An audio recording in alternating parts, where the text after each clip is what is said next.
po. Sir, hingi lang po ako ng details regarding sa yung shooting incident na nangyari po dyan sa Albuera. Kailan po yun, sir? Yes, ma'am. Good morning, ma'am. Regarding po sa shooting incident na tinatanong mo, yung kahapon po, meron shooting incident dito sa UR ng Albuera. Nangyari yun mga around ala 1:33 ng hapon, June 20, 2025 po. Sino po yung mga involved po? Yung biktima po natin, isang babae po, may 42 years old na po siya. Tapos may asawa, partner. So nakatira din sa isang barangay dito sa Albuera, Leyte. Ano pong nangyari sa kanya, sir? Pinasok po ba siya sa bahay nila? Base sa investigation namin sa crime scene, so pinasok po siya sa bahay nila. Pero hindi naman po sa loob. Sa loob, nakapasok lang ng parang gate nila, tapos sa labas na ng ano nila.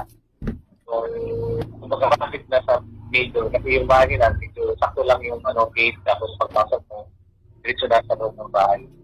So, nakapasok sa bakuran po nila. Tapos po? Doon na po, lumabas yung biktima, tapos binaril ang tutukan po, tinamaan po dito sa baba ng may bibig, dito sa may, sa may choke.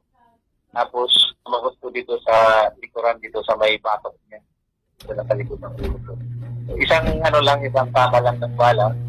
Tapos yung baril na ginamit during Soko practice po, sa crime scene, wala naman pong nakuhang slug or initials doon.